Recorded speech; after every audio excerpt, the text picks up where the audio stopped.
It seemed almost as if the poor man wanted to give us all he knew before going away. ইয়াতে যে ক'লে যে মানে সি ভালকৈ বুজি পাইছে একচুৱেলি সি আনিলে গুৰুত্ব নিদিয়ে কিন্তু সেইদিনা সি গুৰুত্ব দিছিলে it seems almost as if the poor men wanted to give us all he knew before going away সেই বেচেৰা মানুহজনে বা টিচাৰজনে কি কৰিব বিচাৰিছিল তেওঁৰ যিমানখিনি নলেজ আছে সেইদিনা যেন তেওঁ আমাক দি যাব বিচাৰিছিল and to put it all into our heads at one stroke means একেবাৰতে যেন একেবাৰতে তেওঁৰ যিমানখিনি নলেজ আছে সেইখিনি যেন আমাক দি যাব বিচাৰিছিলে ইয়াতে think as you read what was Franz expected to be prepared with for school that day মানে সেইদিনা ফ্ৰান্সক মানে কি কৰি যাব দিছিলে actually Franz was expected to be prepared with lessons for participants on that day what did Franz notice that was unusual about the school that day Franz notice everything unusual on that particular day. First of all, he saw that the school environment was as quiet as Sunday morning. After that, when he entered the classroom, he saw that the teacher wore his special dress. What had been put up on the bulletin board? The bulletin board provided most of the bad news of the time, such as lost battles, the draft, the orders of the commanding officer, etc. On that day, the people were gathered there expecting another bad news. So, এটা question important হয় 2 মাৰ্কছৰ কাৰণে এইখিনি লিখিলে হ'ব so next after the grammar we had a lesson in writing আৰু যেতিয়া আমাক গ্ৰামাৰৰ ক্লাছটো কৰিলে তাৰপিছত আমাক লিখিব দিলে that day MML had new copies for us আৰু কি কৰিছিলে আমাৰ কাৰণে MML নতুন কিছুমান কপি আনিছিলে বহি আনিছিলে written in a beautiful round hand আৰু আমাক কি কৰিব দিছিলে লিখিব হাতৰ আখৰ লিখিব দিছিলে France Alsace so এই দুটা ৱৰ্ড লিখিব দিছিলে France Alsace একচুৱেলি হাতৰ আখৰ লিখিব দিছিলে they look like little flags floating everywhere in the school room আৰু হেবিলাক কেনেকৈ লাগিছিলে যেন কিছুমান পতাকা বা সৰু সৰু কাগজৰ টুকুৰা মানে কি যেতিয়া গোটেই ক্লাছৰুমটোত মানে কোনোবাই লিখিছে কোনোবাই ডেস্কত আইট হৈছে they look like little flags মানে এনেকুৱা লাগিছিল মানে গোটেই ক্লাছৰুমটোত মানে কি হৈ আছে ফ্লেগ মানে পতাকা বুজায় বা সৰু কাগজৰ বা কাপোৰৰ টুকুৰা বুজায় floating everywhere floating মানে তো উপঙি থকা হয় বাট ইয়াতে কি হৈ আছে গোটেই ক্লাছৰুমটোত সেই শব্দকেইটা বিৰিঙি আছে everywhere in the school room মানে স্কুল ৰুমটোৰ গোটেইখিনিতে hung from the road at the top of our decks আৰু কিছুমান ল'ৰা কি কৰিছিলে ল'ৰা ছোৱালীয়ে সেই মানে কি সেই কাগজৰ টুকুৰাকেইটা মানে আঠা লগাই কিনে ডেস্কত আইট হৈছিলে you ought to have seen how everyone set to work আৰু মানে দেখিলে আচৰিত লাগিব যে প্ৰত্যেকজন ল'ৰা ছোৱালীয়ে নিজৰ নিজৰ কামত ব্যস্ত হৈ আছিলে and how quiet it was আৰু কিমান মানে পৰিৱেশটো নিস্তব্ধ হৈ আছিলে the only sound was the scratching of the pens over the paper মাত্ৰ এটা শব্দ আছিলে the only sound was just scratching means মানে যেটো খসমত যেটো শব্দ সেই শব্দটো আছিল যেতিয়া তোমাৰ মানে কি হৈছিল ল'ৰা ছোৱালীসকলে যেতিয়া লিখি আছিল লিখি থকাৰ সেই শব্দটোৰ বাহিৰে বাকি একো শব্দ নাই কাৰণ কি হৈছে কিয় তোমাৰ এভৰিবডি ওয়াজ ইমোশনাল মানে প্ৰত্যেকজন ল'ৰা ছোৱালী মানে অত্যন্ত দুখ মনৰে আছিল ওয়ান্স সাম বেটলস ফ্লেম ইন মাজতে কি হ'ল তেনেকৈ লিখি থাকোতে কি হ'ল বেটলস মানে হ'ল বৰল বা গোবৰৰ পোক বুজায় বা ইয়াতে বৰল বুজাইছে but nobody paid any attention to them কিন্তু কি কৰা নাছিলে কোনেও সেই যে বৰল সোমাই আহিছিলে কোনো গুৰুত্ব দিয়া নাছিলে not even the littlest one even সেই সৰু সৰু ল'ৰা ছোৱালীকেইটাও who worked right on trenching their physiques যিবিলাকে কি কৰে সেই বৰল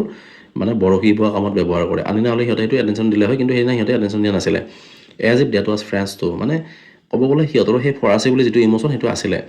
on the roof the pigeons could very low' আৰু ঘৰৰ মূৰচত মানে ছালত কি হৈ আছিলে কেইটামান পাৰই কুড মানে হ'ল ৰুণ দিয়া সৰু সৰুকৈ ৰুণ দি আছিলে and I thought to my self আৰু মই মনতে ভাবিছিলোঁ উইল দে মেক দেম চিং ইন জাৰ্মান ইভেন দ্য পিজনছ চ' মনতে ভাবিছিলোঁ যে ঠিক আছে আমাক বাৰু ইহঁতে জাৰ্মান ভাষাত কথা ক'বৰ কাৰণে বাধ্য কৰাব বা জাৰ্মান ভাষা কোৱাবৰ কাৰণে বাধ্য কৰাব কিন্তু এই যে পাৰকেইটা সেই পাৰকেইটাক জাৰ্মান ভাষাত মানে ৰুণ দিয়াবৰ কাৰণে বাধ্য কৰিব পাৰিব জানো চ' এইটো একচুৱেলি কি বুজাইছে France revolt against the German order.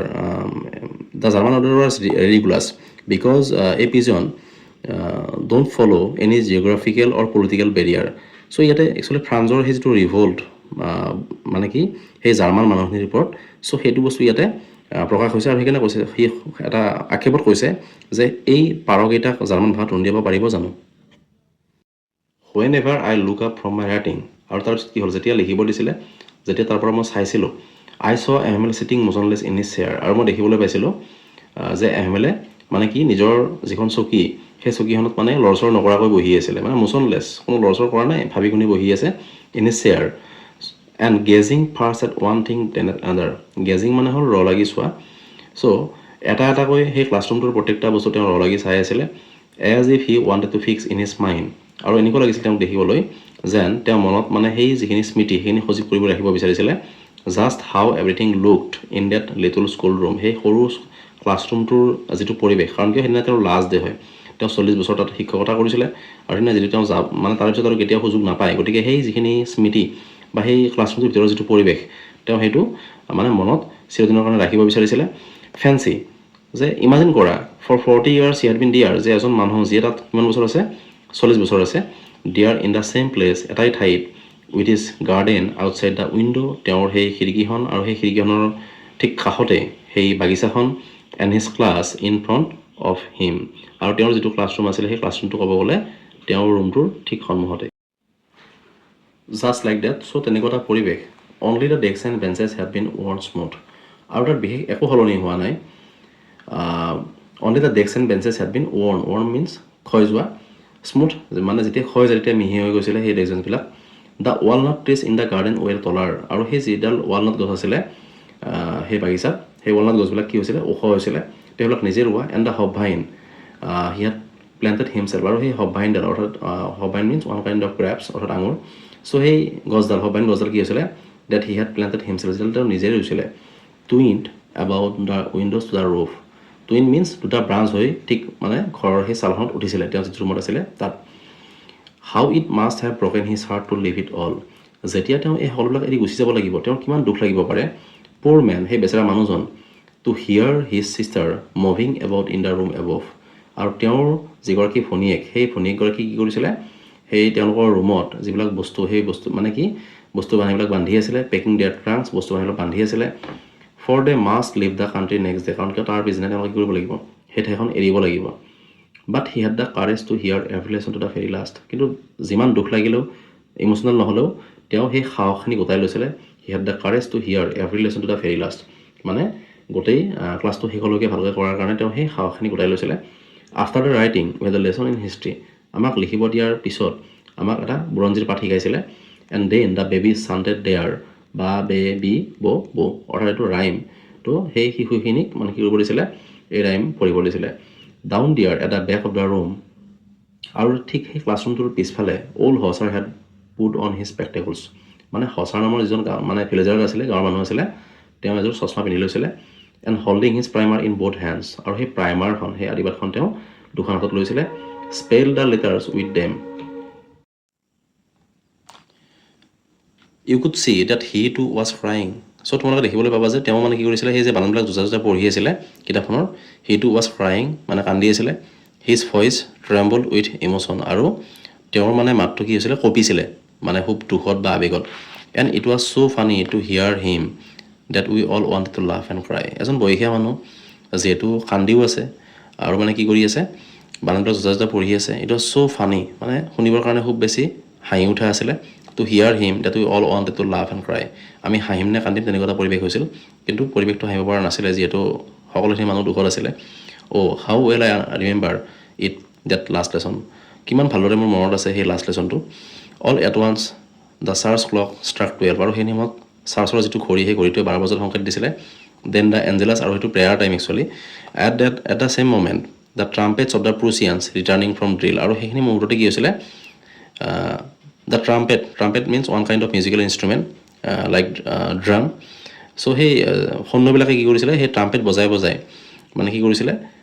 Returning from drill মানে ড্ৰিলৰ পৰা এই যে সৈন্যবিলাকে ড্ৰিলত গৈছিলে চ' সিহঁতে ঘূৰি আহিছিলে চাউণ্ডেড আণ্ডাৰ আৱাৰ উইণ্ডোজ আৰু আমাৰ ঠিক যিখন খিৰিকী আছে সেই খিৰিকীখনৰ কাষেৰে পাৰ হৈ গৈছিলে এম এল ষ্টুড আপ আৰু এম এল কি কৰিলে লগে লগে থিয় হ'ল ভেৰি ফেল হেতা পৰি আছিলে মুখখন ইন হিজ চেয়াৰ চকীখনত থিয় হৈছিলে কাৰণ কি পিছফালে গাঁৱৰ মানুহবিলাক আছিলে সকলো দেখা কৈ তেওঁ চকীখনত থিয় হৈছিলে আই নেভাৰ চ' হিম লুক চ' টল মই তেওঁ ইমান ওখ কেতিয়াও দেখা নাছিলোঁ আগতে মাই ফ্ৰেণ্ডছ ছেইড হি আৰু তেওঁ ক'ব আৰম্ভ কৰিছিলে মানে গাঁৱৰ মানুহখিনিক উদ্দেশ্যি যে বন্ধুসকল said he I but something চকড হিম তেওঁ ক'ব আৰম্ভ কৰিছিল কিন্তু কি হৈছিলে কিবা এটা যেন তেওঁ something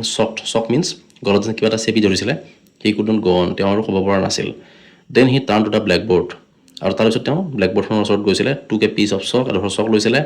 and bearing on with all his might আৰু তেওঁ যিমান শক্তি আছে সিমানখিনি শক্তি প্ৰয়োগ কৰি he wrote as large as he could তেওঁ খুব ডাঙৰকৈ লিখিবৰ কাৰণে চেষ্টা কৰিছিল ফিভা লা France means long live France অৰ্থাৎ ফ্ৰান্স দীৰ্ঘজীৱী হওক এইটো ফ্ৰেঞ্চ চেণ্টেঞ্চ হয় then he stop and lean his head against the wall তাৰপিছত তেওঁ আকৌ ক'ব পৰা নাছিলে একচুৱেলি, কাৰণ তেওঁ বহুত ইম'চনেল হৈছিলে। দেন হি ষ্টপ, তাৰপিছত তেওঁ ৰৈ গৈছিলে and Lind his head against the wall, আৰু তেওঁ আউজি দিছিলে ৱালখনত। এণ্ড উইদাউট এ ৱৰ্ড, আৰু এটাও তেওঁ শব্দ উচ্চাৰণ কৰা নাছিলে বা ক'ব পৰা নাছিলে। He made a gesture two আছ উইথ হিজ হেণ্ড, তেওঁ জেষ্টাৰ মিনছ ইংগিত দিয়া, তেওঁ এটা ইংগিত দিছিলে হাতেৰে, school is dismissed you may গ', যে স্কুল ছুটি হ'ল, তোমালোক যাব পাৰা। আৰু এনেকৈ তেওঁ যিটো তেওঁৰ লাষ্ট লেচন সেইটো তেওঁ শেষ কৰিছিলে।